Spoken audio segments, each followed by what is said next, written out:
നിങ്ങൾക്ക് ഓർമ്മയുണ്ടായിരിക്കും ഏകദേശം ഒരു വർഷം മുമ്പ് അല്ലെങ്കിൽ അമേരിക്കൻ ടാരിഫ് ഇന്ത്യയുടെ മുകളിൽ ഏർപ്പെടുത്തിയ ശേഷം ഗവൺമെൻറ് ഓഫ് ഇന്ത്യയുടെ നയങ്ങൾ, പല നയങ്ങളുണ്ട്. ഡിപ്ലോമാറ്റിക് കൊളാപ്സ് എന്ന് തന്നെ പറയാം. ഒരുപെട്ട എല്ലാ രാജ്യങ്ങളുമായിട്ട് അങ്ങ് ശത്രുതയിലായി. അമേരിക്കയുമായിട്ട് ശത്രുതയിലാകുമ്പം വിചാരിച്ചോണം അത് റിഫ്ലക്റ്റ് ചെയ്ത് അമേരിക്കയ്ക്ക് സ്വാധീനമുള്ള എല്ലാ രാജ്യങ്ങളും അവർ കയറി പിടിച്ചു കുലുക്കും. അന്ന് ഞാൻ പറഞ്ഞു അത് ഇന്ത്യയുടെ എക്കണോമിക് റിസഷൻ, അതായത് ഇന്ത്യയുടെ സാമ്പത്തിക ഭദ്രതയെ കാര്യമായിട്ട് ബാധിക്കും. അന്ന് കേരളത്തിലുള്ള ചില സാറ്റലൈറ്റും യൂട്യൂബ് ചാനലും ചില പണ്ഡിതന്മാരൊക്കെ വെച്ചങ്ങനത്തി. അമേരിക്കയ്ക്ക് തുണിയില്ല, വസ്ത്രമില്ല, ഇന്ത്യയിൽ നിന്ന് പോകുന്നില്ല. അമേരിക്കയ്ക്ക് മെഡിസിൻ കിട്ടുന്നില്ല, ഇന്ത്യയിൽ നിന്ന് പോകുന്നില്ല. അമേരിക്കൻ ടെക് കമ്പനികൾ നഷ്ടത്തിലായി, ഇന്ത്യയിൽ നിന്നും പോകുന്നില്ല. അന്നും ഈ ഉള്ളവൻ കൃത്യമായിട്ട് പറഞ്ഞു അമേരിക്കയ്ക്ക് ഇതിനൊക്കെ സബ്സ്റ്റാൻഷിയേറ്റ് ചെയ്യാൻ അവർ പലയിടത്തും പല കാര്യങ്ങൾ ചെയ്തു വെച്ചിട്ടുണ്ട്. കാരണം വലിയ വികസിത രാജ്യമാണ്, അവരുടെ GDP വളരെ ഹൈ. അതുമായിട്ട് അമേരിക്കയുമായിട്ട് നമുക്ക് കമ്പയർ ചെയ്യാൻ പറ്റത്തില്ല. വെറുതെ ആൾക്കാർ തള്ളി. മോദിയുടെ തള്ള ഒരു ഭാഗത്തും മറ്റൊരു തള്ള. കുറച്ച് കഴിഞ്ഞപ്പോൾ മോദിയും ഗവൺമെൻറ്റും തള്ളങ്ങി നിർത്തി. കാരണം അവർക്ക് പിടികിട്ടി ഈ പോക്ക് ശരിയാവത്തില്ല. അതിനുശേഷമാണ് ഈ അമേരിക്കൻ പ്രസിഡന്റ് ഇന്ത്യൻ പ്രധാനമന്ത്രിയെയും ഇന്ത്യ പാകിസ്ഥാൻ ഓപ്പറേഷൻ സിന്ദൂറുമായിട്ട് ബന്ധപ്പെട്ട് അയാളെ സ്ഥിരമായിട്ട് കയറി അറ്റാക്ക് ചെയ്ത് കഴിഞ്ഞപ്പോൾ മോദിയും ഗവൺമെൻറ്റും മിണ്ടാതായി. കാര്യം എന്താ? മിണ്ടി കഴിഞ്ഞാൽ അടുത്ത സ്ഥാപകനും കയറി വരും. അതിൻ്റെ റിഫ്ലക്ഷൻ ഇന്ന് ഇന്ത്യയിൽ കാണാൻ തുടങ്ങി. നിങ്ങൾക്ക് നേരത്തെ ഒരു വീഡിയോയിലും നിങ്ങൾ കണ്ടു കാണും. ന്യൂസ് 4ാം സ്ഥാനത്ത് നിന്ന് 6ാം സ്ഥാനത്ത് തെറിച്ചു. ഈ 6ാം സ്ഥാനത്ത് തെറിക്കുമ്പോൾ നിങ്ങളൊരു കാര്യം മനസ്സിലാക്കണം. കഴിഞ്ഞ 5 വർഷം കൊണ്ട് ജപ്പാൻ, ജർമ്മനി, ബ്രിട്ടൻ ഈ രാജ്യങ്ങളുടെയൊക്കെ എക്കോണമി ഏറ്റവും മോശമാണ്. അവിടെ നിന്നാണ് നമ്മൾ ഈ ചെറിയൊരു പോയിന്റിൽ ഈ പറയുന്ന 4ാം സ്ഥാനത്തോട്ട് കയറി വന്നത്. അപ്പോഴത്തേക്ക് മോദി പറഞ്ഞു ലോകത്തിലെ ഏറ്റവും വലിയ എക്കോണമി ആകാൻ പോകുന്നു, ഇപ്പോൾ ചൈനയെ തോൽപ്പിക്കും, ഇപ്പോൾ അമേരിക്കയെ തോൽപ്പിക്കും. വെറും തള്ളുകളാണ് ഇതൊക്കെ. ഗ്ലോബൽ എക്കോണമിയെ പറ്റി ഭയങ്കര ഹയർ സ്റ്റഡീസ് ഒന്നും നടത്തുമൊന്നും വേണ്ട, ചെറുതായിട്ട് പഠിക്കുന്നവർക്കറിയാം. ഇത് മുഴുവനും ഒരു ഗുജറാത്തിയുടെ തള്ളുകൾ മാത്രമാണ്. ഇതൊന്നും നടക്കാൻ പോകുന്ന കാര്യങ്ങളൊന്നുമില്ല. 5 വർഷം കഴിയുമ്പോൾ നമ്മൾ 2ാം സ്ഥാനത്ത്, പിന്നെ 1ാം സ്ഥാനത്ത്. ഇതൊക്കെയാണ് തള്ളുകൾ. അത് വെച്ച് കേരളത്തിലുള്ളവന്മാരും പിടിച്ചൊക്കെ തള്ളി. അന്ന് ഞാൻ പറഞ്ഞു ഇതൊന്നും നടക്കാൻ പോകുന്ന കാര്യമല്ല. അമേരിക്ക എന്ന് പറയുന്ന ഒരു ബിഗ് ബ്രദർ തന്നെയാണ്. അവനാണ് ലോകത്തിൻ്റെ എക്കോണമി, ഗ്ലോബൽ പോലീസാണ് ഇത് കൺട്രോൾ ചെയ്യുന്നത്. അവരെന്തു പറയുന്നു അതനുസരിച്ചേ കാര്യങ്ങൾ പോകത്തുള്ളൂ.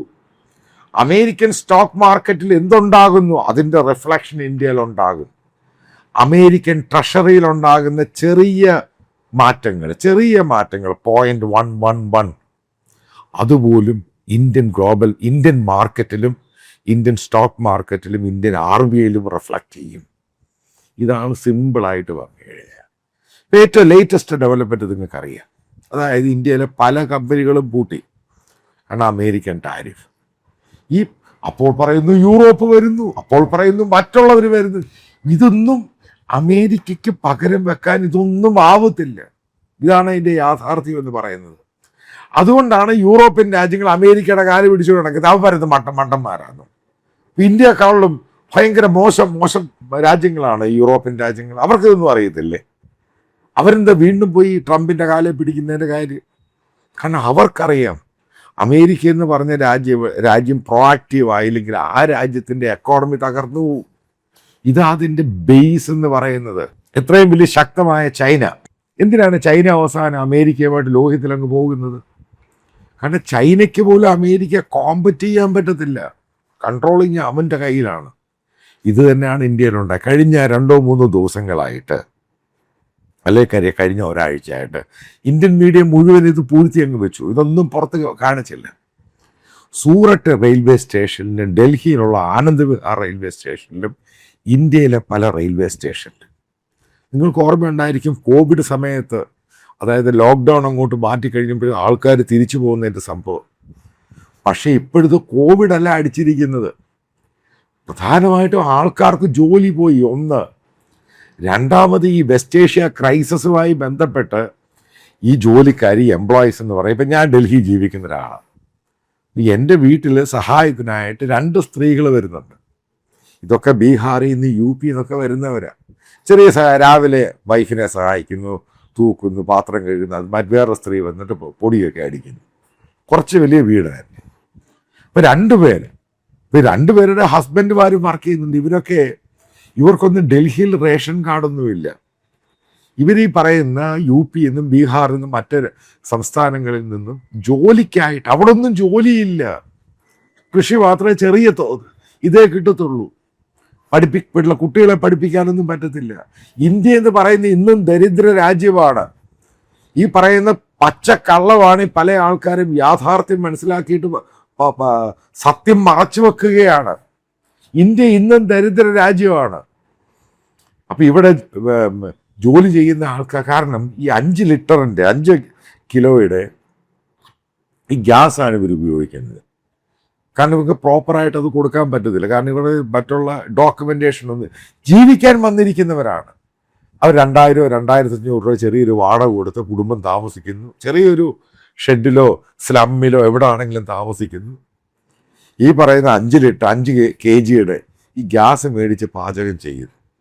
ഈ 5 കിലോയുടെ ഗ്യാസിന് ഇപ്പോഴുണ്ടായേക്കുന്ന സംഭവം, അത് ഒരു ഭാഗത്ത് ഗവൺമെൻറ് പറയും ഞങ്ങളെ സ്റ്റോക്കുണ്ട്.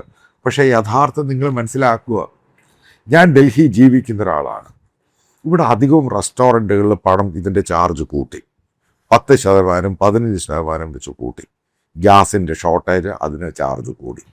കാരണം ഇവരൊക്കെ പിന്നെ ബ്ലാക്കിലാണ് ഇത് മേടിക്കും. ഇത് 5 കിലോയുടെ സംഭവം, അതായത് ഗ്യാസ് വാങ്ങുന്നത് ഏകദേശം 3000-4000 രൂപയ്ക്കാണ്. നിങ്ങൾ ആലോചിച്ച് നോക്കുമോ, ഇതേപോലെയുള്ളൊരു ഫാമിലി ലേബറായിട്ട് വരുന്നത്, അല്ലെങ്കിൽ ഇന്ത്യയിലെ ഫാക്ടറികളിൽ ജോലി ചെയ്യുന്ന ലേബർ അസിസ്റ്റൻറ്റ്, ലേബറായിട്ടൊക്കെ ജോലി ചെയ്യുന്നവർ എങ്ങനെയാണ് അവർ ഈ 5 കിലോയുടെ ഗ്യാസ് ഈ 3000-4000 രൂപയ്ക്ക് ബ്ലാക്കിൽ മേടിക്കുമ്പോൾ ഇവർക്ക് എങ്ങനെ ജീവിക്കാൻ കഴിയുന്നത്? ചോദ്യമുണ്ട്, യഥാർത്ഥ ചോദ്യം. ഈ ഗുജറാത്തി തള്ളുകളല്ല നമ്മളിവിടെ കാണേണ്ടത്. ഇന്ത്യ എന്ന് പറഞ്ഞ മഹാരാജ്യത്തെ മുന്നിൽ നിർത്തിയാണ് നമ്മൾ കാണേണ്ടത്. അല്ലാതെ ഈ പച്ചക്കള്ളവും മോദിയുടെ തള്ളുകളും അതിനനുസരിച്ചോ തള്ളുകളും വെച്ച് എത്ര നാൾ പോകാൻ പറ്റും? അപ്പോൾ അതിനേക്കാളൊക്കെ എത്രയോ ഭേദമായിരുന്നു മൻമോഹൻ സിംഗ്. കാരണം അദ്ദേഹം എഡ്യൂക്കേറ്റഡ് ആണ്, അദ്ദേഹം എക്കണോമിസ്റ്റാണ്, അദ്ദേഹത്തിന് കാര്യങ്ങൾ അറിയായിരുന്നു. എന്തുകൊണ്ടാണ് ഈ പെട്രോളിൻ്റെ ഡീസലിൻ്റെ വില കൂട്ടാത്തതിൻ്റെ കാര്യം നിങ്ങൾക്കറിയോ? അതായത് ഓരോ ലിറ്ററിന് എങ്ങാണ്ട് 30-40 ലിറ്ററിന് ഗവൺമെൻറ്റിൻ്റെ, അതായത് ഈ കമ്പനികൾ നഷ്ടം സഹിക്കുക. എന്തുകൊണ്ടാണ് കൂട്ടാത്തത്? ഇത് കൂട്ടിക്കഴിഞ്ഞു കഴിഞ്ഞാൽ ഇന്ത്യയിലെ ഇൻഫ്ലേഷൻ അങ്ങ് ഹൈ ആകും. സാധനങ്ങൾക്കൊക്കെ ഭയങ്കരമായിട്ട് വിലയങ്ങ് കൂടും. വില കൂടിക്കഴിഞ്ഞാൽ ഈ പാവം പിടിച്ച ആൾക്കാർക്ക് ഈ സാധനം വാങ്ങാൻ പറ്റാതാകും. ഇൻഫ്ലേഷൻ അങ്ങോട്ട് കൂടിക്കഴിഞ്ഞു കഴിഞ്ഞാൽ ഇന്ത്യൻ കറൻസി 100 ടച്ച് ചെയ്യും. ഇതുകൊണ്ടല്ല ഗവൺമെൻറ് നമ്മളോടുള്ള സ്നേഹം കൊണ്ടൊന്നും അല്ല ചെയ്യുന്നത്. കാരണം ഇത് ഔട്ട് ഓഫ് കൺട്രോൾ ഈ കാര്യങ്ങളങ്ങ് പോകും. അതുകൊണ്ടാണ് government cabinet committee of security, അതായത് ഈ ഇമ്പോർട്ടൻ്റ് ആയിട്ടുള്ള സംഭവങ്ങൾ വിളിച്ചുകൂട്ടി എന്ത് ചെയ്യണമെന്ന് ഗവൺമെൻറ്റിന് യാതൊരു പിടിയില്ല. അതായത് പാമ്പ് കടിച്ചവൻ്റെ ഇടി കിട്ടിയവൻ്റെ തന്നെ പാമ്പ് കടിച്ചെന്ന് മലയാളത്തിൽ പറയുന്ന പോലെ ഈ ഇന്ത്യയുടെ എക്കോണമി ഏറ്റവും മോശം, അതിൻ്റെ കൂടെ ഈ പറയുന്ന വെസ്റ്റ് ഏഷ്യൻ ക്രൈസിസും കൂടെ കയറി വന്നത്. ഇതാണ് ഇന്ത്യൻ സിറ്റികളുടെ കാര്യം. അതായത് നിങ്ങൾക്കറിയാം, ലോഡിൽ കൂടെയൊക്കെ സാധനങ്ങൾ വിറ്റുമൊക്കെ ജീവിക്കുന്ന ആൾക്കാരാണ്. അങ്ങനെയാണോ ഇന്ത്യയുടെ ഗ്രാമപ്രദേശങ്ങളിലുള്ള ആൾക്കാർ ഇവിടെ വന്ന് ജോലി ചെയ്ത് ജീവിക്കുന്നത്? പിന്നെ സ്റ്റാർട്ടപ്പുകൾ ഭയങ്കര സക്സസ് ആയെന്ന് മോദി ഗവൺമെൻറ് പറയുന്ന പച്ചക്കള്ള. ഞാൻ പല സ്റ്റാർട്ടപ്പ് ചെയ്യുന്ന പല ആൾക്കാരെയും കണ്ടു. എല്ലാവരും പറഞ്ഞത് കംപ്ലീറ്റ് ഫ്ലോപ്പാണ് ഗെയിം കഴിഞ്ഞ 1 വർഷമായിട്ട്. അമേരിക്കയിൽ നിന്ന് ക്ലയൻസ് വരുന്നില്ല. കാരണം ഇന്ത്യയിൽ നിന്ന് തിരിച്ചങ്ങോട്ട് പോവുകയാണ്. ഔട്ട്ഫ്ലോ ഭയങ്കരമായിട്ട് പോകുന്നു. H1B വിസ കംപ്ലീറ്റ് റിജക്ഷൻ ആവുന്നു. ഗ്രീൻ കാർഡ് ഭയങ്കര ചോദ്യചിഹ്നമാകുന്നു. അതായത് ഗ്ലോബലായിട്ട് അമേരിക്ക ഇന്ത്യ ഐസൊലേറ്റ് ചെയ്തു. അതായത് വലിയ യുദ്ധത്തിനൊന്നും ഇന്ത്യ പോകേണ്ട ആവശ്യമൊന്നുമില്ല. ഇതേപോലെ അമേരിക്ക ചെയ്താൽ മതി. ഇന്ത്യ വല്ലാതെ അങ്ങ് പെട്ടുപോകും. ഇതേ ഉള്ളൂ. എല്ലാ ഇലക്ഷനും കള്ളത്തരവും കപടതയും ആൾക്കാർ 10,000 രൂപ കൊടുത്തിട്ട് ഇലക്ഷന് ജയിക്കുന്നു.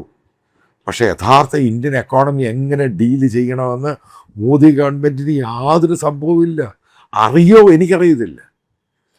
ഞാനൊന്നും അല്ല. എന്നേക്കാളും വലിയ വലിയ എക്സ്പേർട്ടുകൾ മോദി ഗവൺമെൻറ്റിനെ പല രീതിയിൽ സപ്പോർട്ട് ചെയ്യുന്നുണ്ട്. പക്ഷെ അതിലൊരു സീനിയറുമായിട്ട് ഞാൻ സംസാരിച്ച് കഴിഞ്ഞ് പറഞ്ഞു, വല്ലാത്ത ക്രൈസിസ് ആണ്, റിസഷനിലോട്ട് പോകാൻ സാധ്യതയുണ്ട്. നിങ്ങൾ കേട്ട് കാണും ഗ്രേറ്റ് അമേരിക്കൻ റിസഷൻ. അതായത് അവിടുത്തെ ഓട്ടോമൊബൈൽസ് കമ്പനികളെല്ലാം അടച്ചിടുന്ന ആൾക്കാർ ഡീട്രോയിറ്റിൽ ഇന്നും അത് ശവപ്പറമ്പായിട്ട് കിടക്കുകയാണ്. അവിടുന്ന് ആൾക്കാർ അവിടെ ജോലി ചെയ്യുന്നതിനുമെല്ലാം അവിടുന്ന് ആ വണ്ടി എടുത്തുകൊണ്ട് ആ വീടെല്ലാം കൂട്ടിയിട്ട് എങ്ങോട്ടോ അങ്ങ് പോയി. ഇതൊക്കെ ഇതുമായിട്ട് ഇൻ ഡീറ്റെയിൽ ആയിട്ട് ഗൂഗിളിൽ വായിക്കാം, യൂട്യൂബ് അതിൻ്റെ വീഡിയോ ഒക്കെ ഉണ്ട്. പക്ഷേ ഇന്ത്യയുടെ റിസഷൻ അമേരിക്കയുടെ പോലെ അല്ല. ഇന്ത്യയുടെ റിസഷൻ എന്ന് പറഞ്ഞാൽ പാടെ അടപടലം തകർന്ന് തരിപ്പണമായി പോകും. അതായത് നമ്മൾ മനസ്സിലാക്കുക, ഈ ഫർട്ടിലൈസർ, ഈ സാധനം, കൃഷിക്കുള്ള സാധനം, യൂറിയ, ഇങ്ങനെയുള്ള കെമിക്കൽസ് ഒന്നും വന്നില്ല എങ്കിൽ നമുക്കിവിടെ ഫുഡ് ഉണ്ടാക്കാൻ പറ്റത്തില്ല. പിന്നെ ഫുഡ് ഉണ്ടായാൽ മാത്രമേ അത് ഡിസ്ട്രിബ്യൂട്ട് ചെയ്യാൻ പറ്റത്തുള്ളൂ. ഇന്ത്യയുടെ എക്കോണമി എന്ന് പറഞ്ഞാൽ അഗ്രികൾച്ചർ ബേസ്ഡ് എക്കോണമിയാണ് മെയിൻ. അത് കഴിഞ്ഞ് ഗ്രാജുവലായിട്ട് ആ പ്രോസസ്സ് മാറിക്കൊണ്ടിരിക്കുക. ഇന്ന് ഏറ്റവും കൂടുതൽ ആൾക്കാർ ജോലി ചെയ്യുന്ന അഗ്രികൾച്ചർ സെക്ടറിലാണ്. ഇന്ത്യയുടെ കൺസ്ട്രക്ഷൻ മറ്റൊരു സംഭവം, പ്രധാനപ്പെട്ട ഒരു ക്രൂഷ്യൽ സംഭവമാണ്. അത് ഏകദേശം നല്ല പോലെ മന്ദതയിൽ പോവുകയാണ്. പഴയ പോലെ അപ്പാർട്ട്മെൻറ്റ്സും വീടുകളും ഈ സാധനങ്ങളൊന്നും പഴയ രീതിയിൽ ഉണ്ടാകുന്നില്ല. ശരിക്കും മാന്യത ബാധിച്ചിരിക്കുകയാണ് ഇന്ത്യയെ. ഇതിൽ നിന്ന് എങ്ങനെ ഓവർകം ചെയ്യും? ഇതാണ് ചോദ്യം. ഇതുകൊണ്ടാണ് government of India maximum try ചെയ്യുന്ന ട്രംപിനെ ഇന്ത്യയിൽ കൊണ്ടുവന്ന് ടോക്സ് നടത്തി അമേരിക്കൻ ഇൻവെസ്റ്റേഴ്സിനെ കൊണ്ടുവരാൻ. ഒരു കാര്യം പറയാം, ഗൾഫിലെ പ്രതിസന്ധിയും ഈ പറയുന്ന അമേരിക്കയുമായിട്ടുള്ള ബന്ധവും നല്ലതല്ല. ഗ്ലോബലായിട്ട് ഇന്ത്യ ഈ രീതിയിലുള്ള ക്രൈസിസിലോട്ട് പോവുകയാണെങ്കിൽ കൃത്യമായിട്ടൊരു കാര്യം പറയാം, 1 വർഷം കഴിയുമ്പോൾ ഇന്ത്യ വല്ലാത്ത രീതിയിലായിട്ട് അങ്ങ് മാറും. ഈ പറയുന്ന ഹിന്ദു, മുസ്ലിം, ഇന്ത്യയിലെ ക്രിസ്ത്യാനികളുമായിട്ട് ഇതിൻ്റെ പ്രശ്നമൊന്നും വേണ്ട. ഇന്ത്യ തകർച്ചയിലോട്ടാണ് പോകുന്നത്.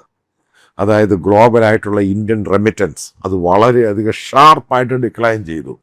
ഇന്ത്യയുടെ ഫോറിൻ എക്സ്ചേഞ്ച് ശരിക്കും ഷ്രിങ്ക് ചെയ്തു. കാരണം ഏകദേശം 90, 95, $100 വെച്ചിട്ടാണ് ഈ പറയുന്ന ക്രൂഡ് വാങ്ങുന്നത്. ഇതിങ്ങനെ കണ്ടിന്യൂസ് ആയിട്ട് പോകുന്നു. ഇന്ത്യയിലെ ഔട്ട്ഫ്ലോ, അതായത് ഡോളർ തിരിച്ചങ്ങോട്ട് ഒഴുകുകയാണ്. അതായത് കുറച്ച് കഴിയുമ്പോൾ ഫോറിൻ കറൻസി, അതായത് ഫോറിൻ എക്സ്ചേഞ്ച് ക്രൈസിസിലോട്ട് ഉണ്ടാകാതിരിക്കാൻ വേണ്ടിയാണ് ഗവൺമെൻറ് ഇപ്പോൾ നോക്കുന്നത്. എന്താണ് ഇതിനൊരു മാർഗം? നിങ്ങൾ മനസ്സിലാക്കുക, ഈ സ്റ്റോക്ക് മാർക്കറ്റിലോ ഈ പറയുന്ന RBI ഇവിടെയൊക്കെ ഇറങ്ങിയിട്ടാണ്, ഇന്ത്യൻ കറൻസിയും സ്റ്റോക്ക് മാർക്കറ്റും ഒക്കെ പല ഏജൻസികൾ ഇറങ്ങിയിട്ടാണ് ഇത് പൂർണ്ണമായിട്ടും താപ്പോട്ട് പോകാതെ പിടിച്ചു നിർത്തിയിരിക്കുന്നത്. ഇതിനൊക്കെ ഒരു പരിധി വരെ മുന്നോട്ട് പോകാൻ പറ്റും. ഒരു പരിധി കഴിഞ്ഞ് കഴിഞ്ഞാൽ ഈ പറയുന്ന റെസ്ട്രിക്ഷന്, ഈ പറയുന്ന നിയന്ത്രണമൊന്നും ഒരു ഗവൺമെൻറ്റിനെ താങ്ങി നിർത്താൻ പറ്റത്തില്ല. ഇതാണ് ക്രൈസിസ്.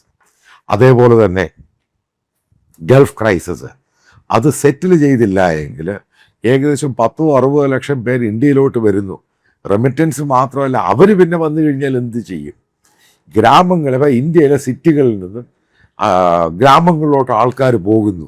റെയിൽവേ സ്റ്റേഷനിലൊക്കെ തള്ളും ബഹളവും നിങ്ങൾ വായിച്ചു നോക്കുക. ഇതൊന്നും ഗവൺമെൻറ് ഈ പറയുന്ന മീഡിയയിലൊന്നും, സോഷ്യൽ മീഡിയയിൽ നിന്ന് കംപ്ലീറ്റ് ആയിട്ട് വരുന്നുണ്ട്. BBC വലുതായിട്ടാണ് റിപ്പോർട്ട് ചെയ്തിരിക്കുന്നത്. ഇതൊക്കെ യാഥാർത്ഥ്യമാണ്. ഇത് റീലിട്ട് മോദിയുടെ കളർ മാറ്റി വലിയ സംഭവമല്ല കാര്യം. യഥാർത്ഥ ഇന്ത്യയുടെ പ്രശ്നം പഠിച്ച് മനസ്സിലാക്കുന്നവർക്ക് ഇന്ത്യയുടെ പ്രശ്നത്തിനൊരു സൊല്യൂഷൻ ഉണ്ടാക്കാൻ സാധിക്കും. അല്ലാതെ ഗവൺമെൻറ് പെട്ടെന്ന് ഇടപെട്ട് ഇതിനൊരു സൊല്യൂഷൻ ഉണ്ടാക്കിയില്ല എങ്കിൽ, അതായത് ഇന്ത്യയിൽ ഇൻവെസ്റ്റ്മെൻറ്റ് തിരിച്ചു വരണം, ഇന്ത്യ പഴയ പോലെ തിരിച്ചു വരണം, ഈ കള്ളത്തരവും കപടതയും ഇത് പൂർണ്ണമായിട്ട് നിർത്തേണ്ട സമയമായി. യഥാർത്ഥ ഇഷ്യൂലോട്ട് വന്ന് ഇന്ത്യയെ രക്ഷപ്പെടുത്തിയില്ല എങ്കിൽ ഒരു കാര്യം കൃത്യമായിട്ട് പറയാം, എക്കോണമിയാണ് ഒരു രാജ്യത്തിൻ്റെ പ്രധാന നെടും തൂണ്. അത് നശിച്ചു കഴിഞ്ഞാൽ, അതായത് നാശത്തിലോട്ട് പോവുകയാണെങ്കിൽ ഒരു രാജ്യത്തും ജയ് ശ്രീറാമും മേരാ ഭാരത് മാതാക്ക് ഈ സാധനമൊന്നും വെച്ച് വിളമ്പി ഇതൊന്നും തിന്നാൻ കൊള്ളുന്ന സാധനമല്ല. ആഹാരം കഴിച്ച് മുന്നോട്ട് ജീവിക്കാൻ പറ്റുവാണെങ്കിൽ മാത്രമേ ജയ് ശ്രീറാമും ഈ സാധനങ്ങളൊക്കെ ഉണ്ടാവത്തുള്ളൂ. ആ ഒരു സ്ഥിതിയിലാണ് ഇന്ന് ഇന്ത്യ എന്ന് പറഞ്ഞ മഹാരാജ്യത്തെ മോദിയും കൂട്ടരും എത്തിച്ചിരിക്കുന്നത്. എല്ലാവരും അറിഞ്ഞിരുന്നാൽ കൊള്ളാം.